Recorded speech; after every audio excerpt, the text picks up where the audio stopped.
8 Most Drunk Johnny Carson Guests of All Time.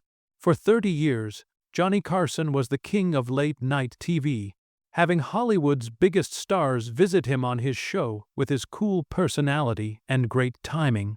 But behind that perfect Tonight Show, there was TV's biggest surprise: famous people who had drunk too much before the cameras turned on. Back then, before helpers controlled every interview and the internet could record a career-ending mistake, stars would sometimes show up at the NBC studio in Burbank, totally drunk, creating TV moments that were both amazing and super awkward. Today, we're counting down the 8 most famously drunk guests who ever slurred their way through The Tonight Show. Moments the TV bosses wished they could erase, but viewers would never forget.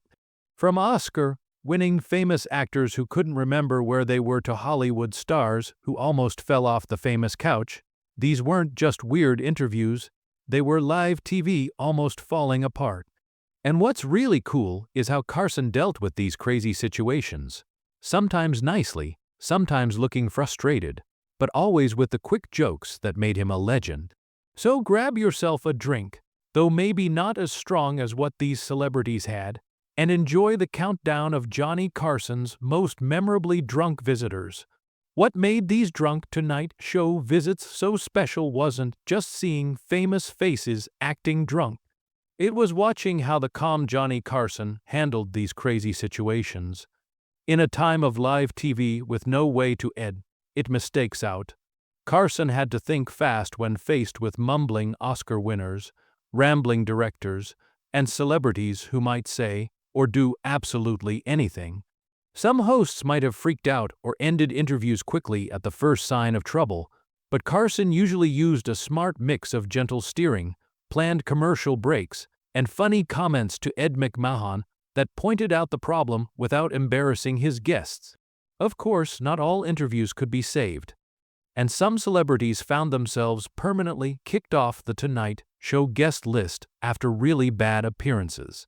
Let's explore 8 unforgettable examples of when Hollywood's brightest stars arrived at Studio One in Burbank, having clearly made too many stops at the bar along the way. The hangings were all in public for the square, and people came for hundreds of miles around and turned it into a big one. Truman Capote, the book genius who couldn't form a sentence. When Truman Capote walked onto The Tonight Show, set in 1980, viewers immediately felt something was wrong. The brilliant writer of In Cold Blood and Breakfast at Tiffany's, known for his super smart comments and sharp observations, could barely walk from the curtain to the guest chair without stumbling. What followed was maybe the most uncomfortable 17 minutes in Tonight Show history. From the moment Carson welcomed him with a normal, "It's great to have you with us tonight," it was clear Capote was really drunk. His response, meant to be a clever greeting, came out as a nearly impossible to understand mumble that had Carson leaning forward with a stressed, "I'm sorry." What was that? The awkwardness had only started. Throughout the interview, Capote slurred basically every word, often so much that even Carson, a master at understanding nervous guests or guests with accents, looked genuinely confused about what the writer was trying to say. When trying to talk about his latest work, Capote started a rambling story that jumped wildly from topic to topic, eventually landing on a weird story about Montgomery Clift that seemed to have no beginning, middle, or end.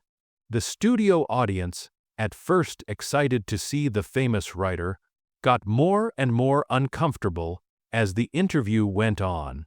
Nervous laughter came out when Capote, apparently forgetting he was on national TV, suddenly turned to Ed McMahon and asked if he could sit in the announcer's lap because you look so comfortable like a teddy bear. McMahon's shocked face became one of the night's most memorable moments. Carson, always the professional, tried really hard to steer the conversation toward making sense. He kept trying to focus Capote with specific questions about his writing process or book influences, lifelines that Capote kept failing to grab as he drifted into more and more bizarre random comments. The worst point came about 12 minutes into the segment when Capote tried to take a sip of water and almost completely missed the glass, sending water down his chin and onto his shirt. Rather than notice the mistake, he kept talking as if nothing had happened, now with a big wet spot on his chest visible to millions of viewers. As the interview thankfully got close to ending, Carson signaled for an early commercial break, a rare move that he saved for only the worst interview situations. The camera caught him breathing out with clear relief as it cut away, a moment that wasn't supposed to be shown, but made it on air because the director reacted too slowly. Backstage after the show, Carson reportedly told his producer that wasn't an interview. It was a hostage situation in slow motion. True to his word, Capote never appeared on The Tonight Show again during Carson's remaining years as host, despite the writer's book fame and earlier successful appearances. What made the Capote incident really uncomfortable wasn't just his obvious drunkenness, but the difference between his brilliant public image and the confused person viewers saw that night. It showed a painful public look at the problems that would eventually lead to Capote's declining health and career in his final years. A harsh reminder of how drug and alcohol problems could hurt even the smartest brain on national television. Time in my life, I wish to thank very much my director, Mr. Guy Green, to Shelley Winters, the hurricane in human form. If Johnny Carson kept an unofficial ranking of his most difficult guests, Shelley Winters would definitely have gotten a place near the top. The two-time Academy Award winner was famous for her dramatic acting on screen, but her visits to The Tonight Show often featured a different kind of drama, the kind caused by drinks before the show, and a complete disregard for the normal rules of TV interviews. Winters' pattern of showing up at the studio already drunk was so regular that Tonight Show staff had a standard plan when she was booked. Put her in the second or third guest spot rather than the first slot, hoping she might sober up a bit while waiting backstage. This plan rarely worked, as Winters usually kept drinking in her dressing room until the moment she was called to the stage. Her most famous appearance happened in 1974, when she was supposed to be there to promote her autobiography. From the moment she walked on stage, noticeably wobbly in heels that suddenly seemed too high, viewers knew they were in for an unusual segment. Carson had barely finished introducing her when Winters started a rambling story completely unrelated to her book, interrupting him mid-sentence. What followed was TV chaos. Winters talked over Carson again and again, cut off his questions, and at one point turned to directly talk to the studio audience as if Carson wasn't there at all. When he tried to steer the conversation back to her book, she dismissed his question with a wave of her hand, saying, "Oh, Johnny, nobody cares about that. Let me tell you what happened with Marlon Brando instead." The situation got worse when another guest, a young actor promoting his first big film, joined them on the couch.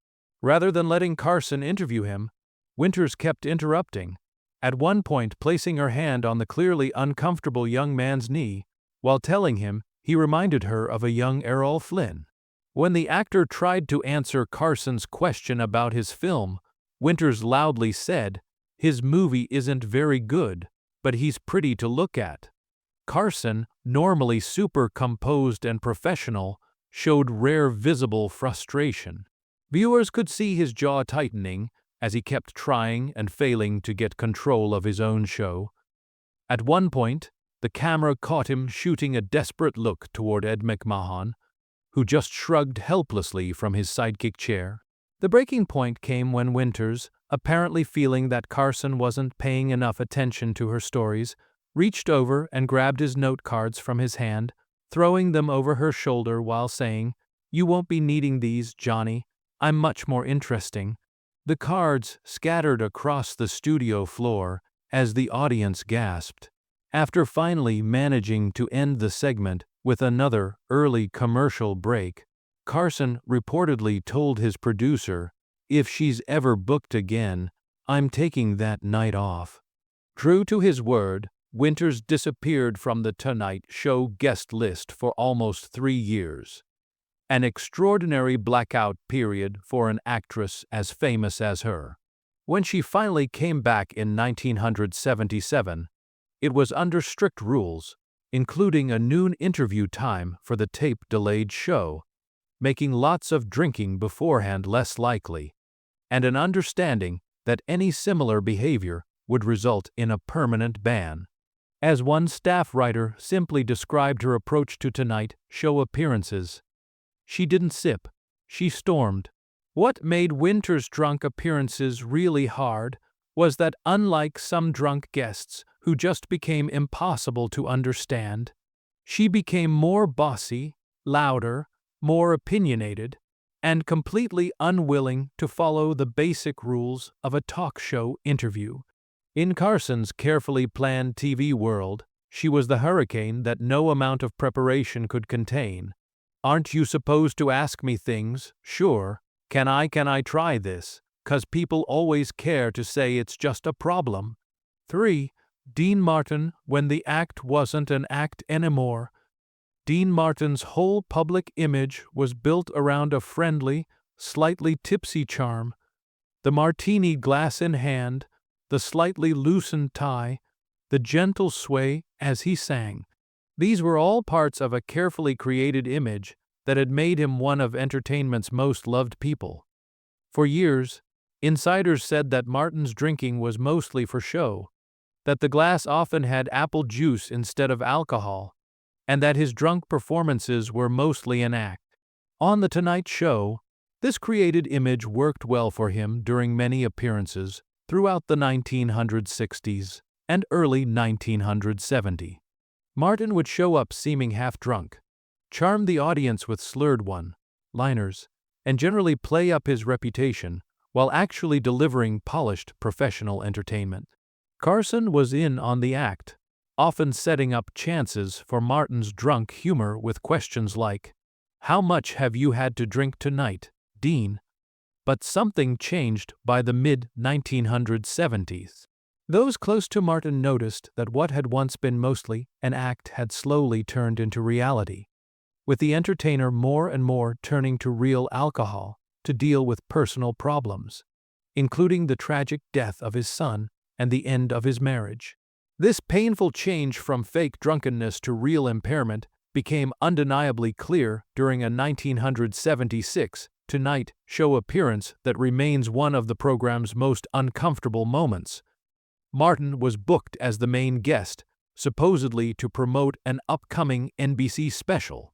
From the moment he walked through the curtain, however, it was clear something was different from his usual Dean Martin character.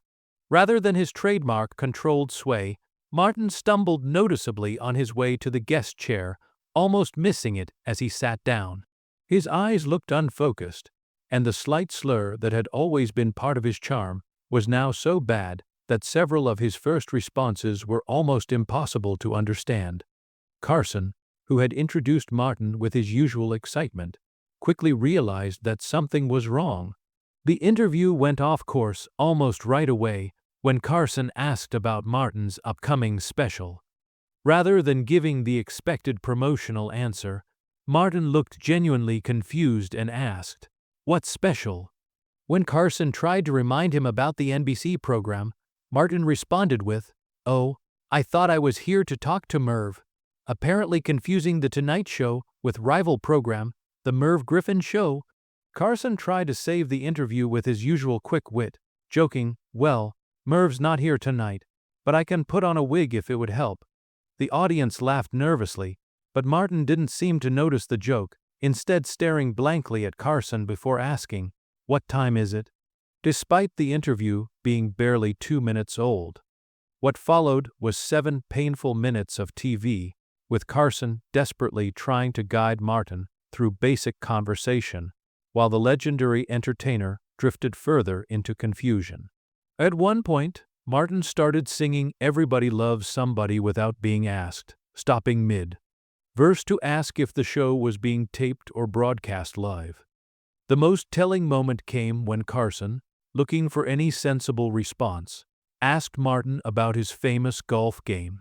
Martin briefly perked up, starting a story about playing with fellow Rat Pack member Sammy Davis Jr., only to suddenly stop and ask, "Where's Sammy? Is he coming on next?" Despite Davis not being booked on that night's show at all, Carson mercifully brought the segment to an early close, thanking Martin and quickly introducing a commercial break. The camera stayed on just long enough to capture the real concern on Carson's face, as a production assistant helped Martin from the stage, backstage. According to many staff stories, Carson was unusually shaken. Dean made drunk look classy until it didn't. He reportedly told his producer, "That wasn't the Dean Martin we know." Despite their longtime friendship, Martin's appearances on The Tonight Show became way less frequent after this incident, with Carson apparently not wanting to risk another such uncomfortable situation. What makes Martin's case really sad is how it showed the thin line between a celebrated public image and a private struggle. For years, audiences had laughed along with Martin's drunk character, never guessing that the act would eventually give way to a much sadder reality played out on national TV. In Mason, I used to have speeches like that went on for a page and a half. For Raymond Burr, Perry Mason's shocking fall from grace. Raymond Burr had unmatched respect in Hollywood throughout the 1950s and 1960s. As TV Perry Mason, the calm, morally upright defense lawyer who never lost a case, Burr had made himself the very picture of dignity and professionalism. His big physical presence, combined with his deep voice, created an aura of authority that made him one of TV's most trustworthy people. All of which made his disastrous 1970 Tonight Show appearance all the more shocking for viewers used to seeing Burr as the peak of composure. The incident started with a bad sign.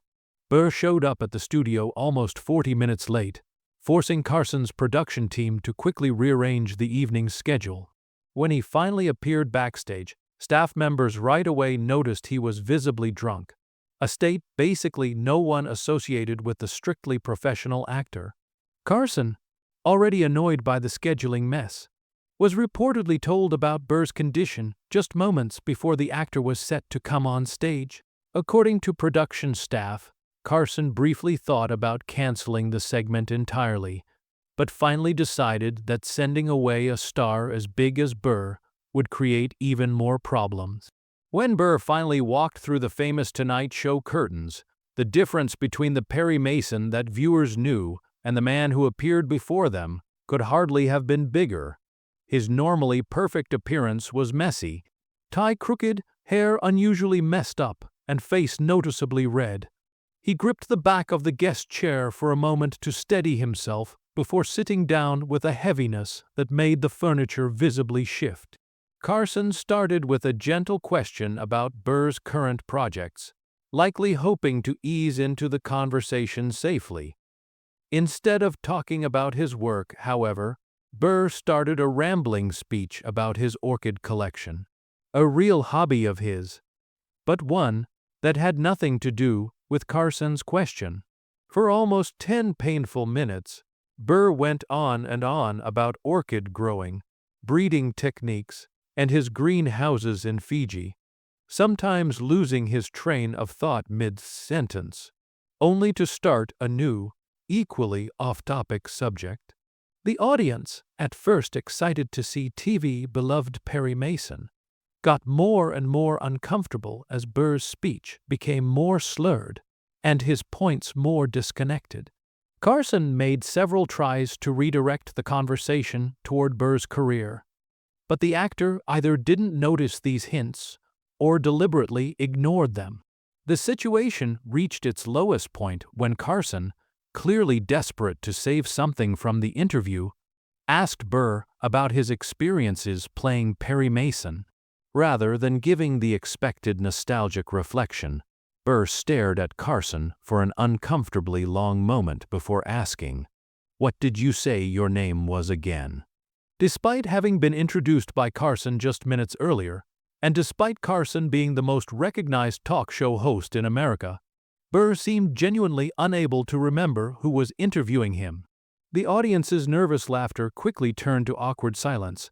Carson, visibly stunned by the question, recovered with remarkable grace, extending his hand and saying, "Johnny Carson, pleasure to meet you, Mr. Burr."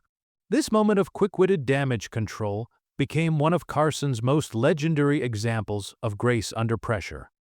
After the interview finally ended, Carson reportedly told his producer he went from courtroom legend to cocktail liability in one night. The incident marked not only Burr's last appearance on The Tonight Show during Carson's time as host, but also represented a turning point in how the program checked guests before airtime.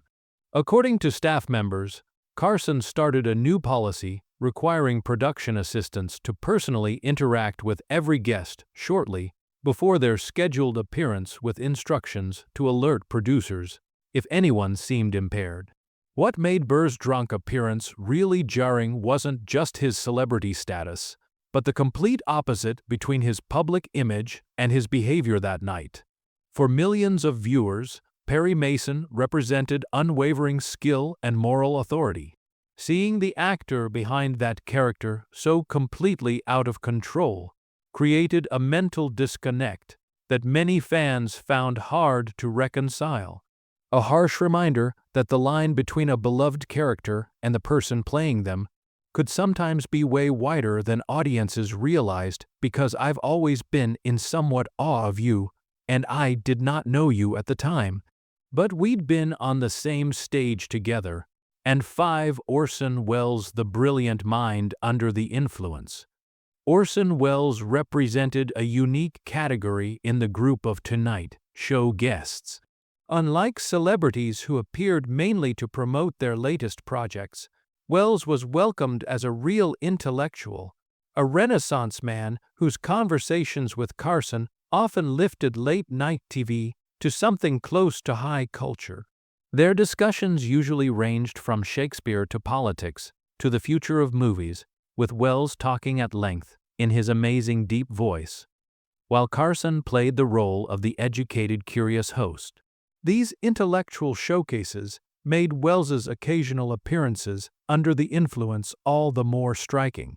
While most guests might try to hide their drunkenness, Welles seemed almost to celebrate his arriving with the confidence that his huge intellect and charisma could overcome any amount of alcohol in his system. His most famous Tonight Show appearance happened in 1975, during a period when the once thin director of Citizen Kane had reached his full physical size. Backstage reports said that Welles had drunk multiple bottles of wine before the show. Not unusual for him, but on this particular evening, the effects were unmistakably visible. When he walked on stage, Welles was sweating a lot under the studio lights, his face flushed and his movements more difficult than usual. He settled into the reinforced guest chair, reportedly specially built for his visits, and immediately started talking without waiting for Carson's first question. A break of talk show rules that few guests other than Welles could have tried. What followed was what one Tonight Show writer later described as a masterclass in drunk eloquence. Despite his clearly drunk state, Welles began an extended speech on the importance of Shakespeare's problem plays, occasionally slurring words, but never losing the thread of his complex literary analysis.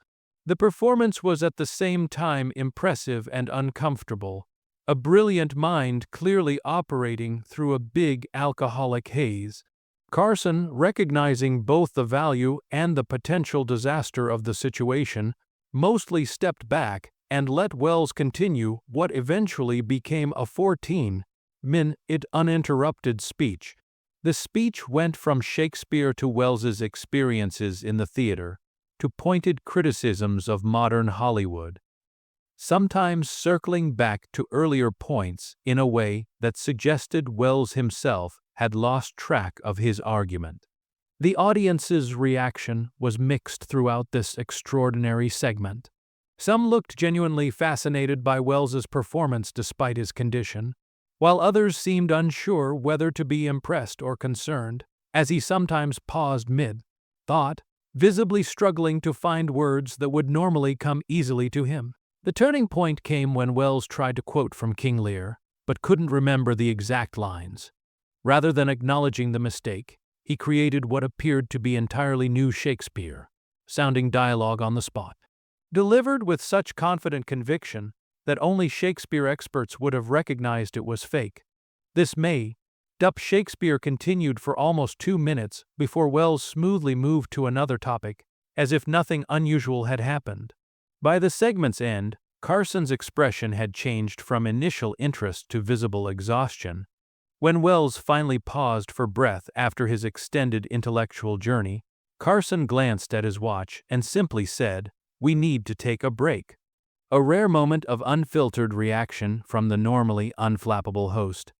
Backstage after the show, Carson reportedly remarked to his producer, "The genius was there, the sobriety wasn't." Despite this assessment, Wells continued to be welcomed back to The Tonight Show, unlike some other drunk guests who found themselves permanently banned. The difference, according to one NBC executive, was simple. Even drunk, Wells was more interesting than most sober people could ever hope to be. This tolerance for Wells's occasionally drunk appearances reflected a different standard applied to guests, seen as real artists or intellectuals versus those seen mainly as entertainers. While Carson had little patience for actors or musicians who couldn't maintain their professionalism, he seemed to accept that Wells's occasional excesses came with the territory of real brilliance, a reminder that in TV, as in other fields, different rules often apply to those considered true geniuses. "That chief is the most generous man I had, and I am very much in love with him. And you've had some very generous husbands." "No, not at all. 6. Zsa Gabor, vodka and diamonds on display." Zsa Gabor built her career on a carefully created image, the glamorous Hungarian bombshell whose accent was as thick as her jewelry was expensive. With her trademark dollink and flirty manner, Gabor was a Tonight Show favorite, reliable for delivering entertaining, slightly risque banter that perfectly matched Carson's straight man reactions. Usually, Gabor's appearances followed a predictable pattern. She would walk onto the stage dripping in jewels, exchange playfully suggestive remarks with Carson about her multiple marriages, plug whatever project she was supposedly promoting, and leave the audience charmed by her exotic European glamour. But on one memorable night in 1973, this familiar routine went terribly off the rails due to what appeared to be a pre-show encounter with way more vodka than was advisable. Trouble signs were clear from the moment Gabor came through the curtain. Her normally precise runway walk was noticeably unsteady, with one stiletto heel almost catching in the carpet as she made her way to the guest chair. Carson, ever the gentleman, stood up to help her, a courtesy that Gabor acknowledged by trying to kiss his cheek, but instead landing somewhere closer to his ear. Once seated, Gabor's usually manageable accent seemed to have doubled in thickness, making some of her first responses almost impossible to understand. Carson, quickly recognizing the situation, shifted to questions requiring simple answers, but Gabor insisted on giving lengthy, wandering responses that often lost their way before reaching any clear conclusion. The situation got worse when Gabor, apparently feeling that her position on the couch wasn't close enough to Carson, tried to slide nearer to him mid-answer. This move almost ended in disaster, as she for a moment lost her balance and started to tip sideways. Carson quickly reached out to steady her, a move that Gabor interpreted as an invitation for physical affection. "Johnny, you are trying to make the moves on me," she declared loudly before launching herself toward him for another kiss. This time, she managed to plant a bright red lipstick mark directly on his mouth to the delight of the studio audience. Carson, normally unflappable, looked genuinely flustered as he reached for his handkerchief, while Gabber giggled uncontrollably beside him. Trying to regain control of the interview, Carson introduced a prop he had planned to discuss: a book about Gabber's famous sisters. Rather than commenting on the book, Gabber seemed distracted by her own jewelry, suddenly extending her arm toward the camera and announcing, "Look at this bracelet, Dollinks. Oh, worth more than all the NBC executives combined," before dissolving into laughter at her own impromptu joke. When Carson gently tried to steer the conversation back to the book, Gabber responded by placing her hand on his knee and asking in a stage whisper clearly audible to both the studio and home audiences, "Why talk about boring books when we could discuss your bedroom, Johnny?" The audience erupted in shocked laughter, while Carson's face showed a rare moment of genuine alarm. The interview continued its unsteady course for several more minutes, with Gabber switching between moments of her usual charm and increasingly unpredictable behavior. She kept interrupting Carson's questions to either compliment his appearance or make vaguely suggestive comments, each time inching closer to him on the couch until he was almost pressed against the armrest in retreat. The breaking point came when Gabber, trying to emphasize a point about her latest divorce, tried to stand up for dramatic effect. The combination of stiletto heels, tight dress, and compromised balance proved disastrous, and she started to topple forward. Carson and a quickly responding stagehand managed to catch her before she fell completely. But the near miss clearly signaled to Carson that the segment needed to end. With remarkable grace, he thanked Gabber for coming while signaling for a commercial break, adding that they needed to continue this conversation another time. TV code for this interview is over immediately. As the cameras cut away, viewers caught a glimpse of Carson physically helping Gabber off the stage, her exit as unsteady as her entrance had been. Backstage, Carson reportedly summed up the appearance with typical dry wit. "She came for charm, but vodka showed up first." Despite the chaos of this particular visit, Gabber was eventually welcomed back to The Tonight Show, though future appearances were reportedly scheduled earlier in the day whenever possible. A scheduling strategy that staff called the Zaza Protocol. What made Gabber's drunk appearance really memorable wasn't just her condition, but the way it amplified rather than lessened her existing image. Where some celebrities became entirely different people under the influence, Gabber simply became an exaggerated version of her public self, more flirty, more outrageous, and more uninhibited in her pursuit of attention. It was Za Gabber turned up to 11, for better or worse, with Carson along for the increasingly wild ride. And this is the first time we've had him on the show, or at least we've had a chance to meet. Would you welcome, please, Oliver Reed, 7.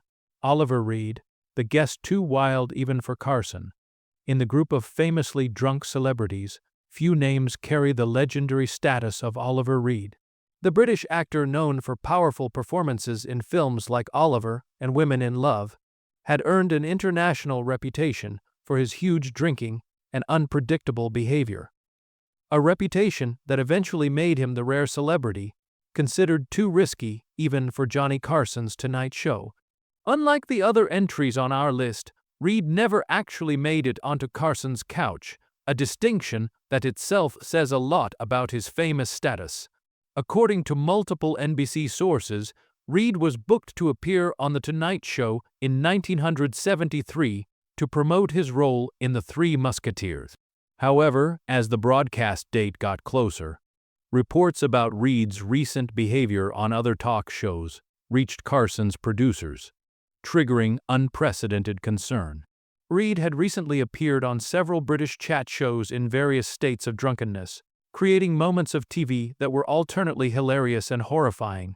On the BBC Parkinson, he had done impromptu gymnastics before calling the host a duller version of the real thing. On the Russell Harty Show, he had poured a glass of whiskey into a potted plant after declaring it too weak and demanding stronger refreshment. Most alarmingly, on an Australian program, he had reportedly threatened to remove his pants if the host continued asking questions about his drinking habits. A threat he began to make good on before the broadcast quickly cut to a commercial. These incidents created serious concerns for The Tonight Show's producers, who brought their worries directly to Carson. According to former NBC executive Dick Ebersol, Carson reviewed tapes of Reed's previous appearances and made an unprecedented decision to cancel the booking altogether rather than risk an uncontrollable situation on live TV. This decision was especially remarkable given Carson's usual approach to potentially difficult guests. Rather than avoiding controversial figures, Carson usually welcomed them, confident in his ability to manage even the most challenging interviews. His willingness to draw a line with Reed spoke volumes about just how unpredictable the British actor was considered to be. The cancellation created its own minor controversy, with Reed publicly declaring that American TV was too bloody timid and suggesting that Carson was afraid of a real man on his precious show. These comments might have burned the bridge permanently, but Carson, ever the professional, reportedly kept the door slightly open, telling his booking team that Reed would be reconsidered after he demonstrates he can appear on TV without becoming the headline. That opportunity never happened during Carson's time as host. Reed's reputation for alcohol-fueled antics only grew throughout the 1970s and 1980s, creating a self-fulfilling prophecy where his behavior became so expected that he seemed to feel obligated to live up to it. By the time he achieved a career comeback with his role in Gladiator in 2000, Carson had long since retired from The Tonight Show. What makes Reed's non-appearance really significant is how it shows the invisible boundaries of what even the most tolerant talk show would accept. In an era when drunk celebrities were relatively common on late-night TV, Reed represented the outer limits, a guest whose unpredictability exceeded even Carson's considerable abilities to manage on-air chaos. As one former Tonight Show writer simply put it, he drank like it was his job and talked like it wasn't. This observation captured the essence of why Reed remained the guest too wild even for Carson, a man whose main talent sometimes seemed at war with his even more impressive capacity for self-sabotage. And he California shooting a movie called The Stuntman, and he's with us tonight. Would you welcome Mr. Peter O'Toole? 8. Peter O'Toole, the eloquent drunk. Peter O'Toole held a unique position in Hollywood, a classically trained actor of extraordinary talent who was equally famous for his epic drinking exploits. The star of Lawrence of Arabia and 7-time Oscar nominee brought to The Tonight Show a fascinating combination of Shakespearean eloquence and unpredictable behavior that made his appearances both intellectually stimulating and somewhat nerve-wracking for Carson's production team.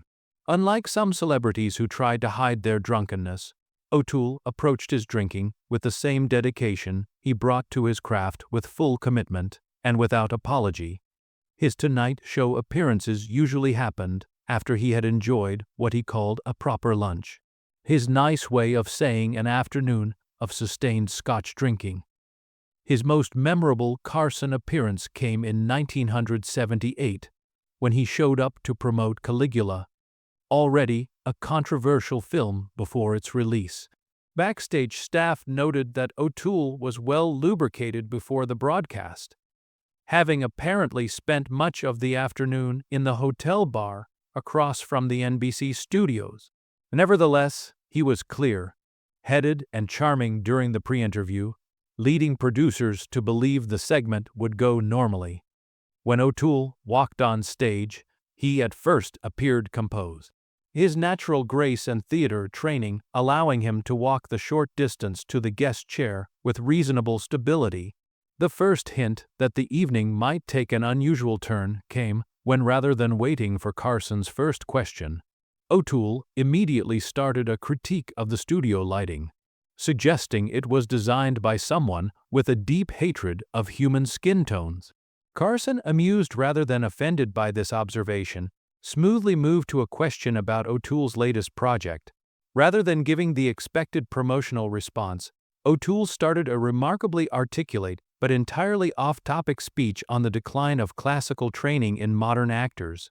This 7-minute improvised lecture delivered with perfect diction despite drunkenness left Carson alternately impressed by O'Toole's performance and frustrated by his complete disregard for the interview's intended direction. Throughout the segment, O'Toole showed a fascinating pattern. He would drift into seemingly disconnected stories, appear to lose his train of thought entirely, then suddenly snap back with razor-sharp observations delivered in perfect theater English. The effect was like watching someone repeatedly fall asleep at the wheel, only to wake up with the reflexes of a Formula One driver, narrowly avoiding disaster each time. The interview's most surreal moment arrived when Carson mentioned O'Toole's well-known passion for fencing. Without warning, O'Toole jumped to his feet, grabbed Carson's pen from the desk, and assumed a perfect en-garde position. "Stand up, Johnny," he commanded. "I shall teach you the basics of the noble art." Carson, caught completely off guard, but always game for unexpected moments, carefully stood and let O'Toole demonstrate proper fencing stance and technique, using the pen as an improvised sword. This impromptu fencing lesson continued for almost 3 minutes, an eternity in TV time, with O'Toole becoming more and more invested in his role as instructor. The audience roared with delight as Carson awkwardly tried to follow O'Toole's commands to lunge with conviction and parry, as though your virtue depends upon it. The segment, which had started as a standard celebrity interview, had changed into an unplanned physical comedy routine, punctuated by O'Toole's genuinely informative commentary on swordsmanship through the ages. When they finally returned to their seats, O'Toole seemed to have forgotten entirely about the film he was supposed to be promoting. Instead, he started reminiscing about drinking competitions with his friend Richard Harris, describing in vivid detail a 3-day bender in Dublin that involved temporary ownership of a racehorse. Carson, recognizing that any attempt to redirect the conversation would be useless, simply became an amused audience member himself, letting O'Toole's storytelling take center stage. Despite or maybe because of the chaotic nature of his appearances, O'Toole remained a welcome guest on The Tonight Show throughout Carson's time as host. Unlike some drunk celebrities who became hostile or impossible to understand, O'Toole kept a certain charm even at his most drunk. His classical training and natural wit gave him resources to draw upon even when his abilities were compromised, creating what one Carson writer described as the most eloquent drunk in TV history. As another writer aptly summarized, he was a master of words when he remembered them. This observation captured the essence of O'Toole's Tonight Show appearances, a brilliant mind operating through an alcoholic fog, sometimes losing its way, but never its fundamental eloquence, creating some of late-night TV's most unpredictable yet strangely captivating moments.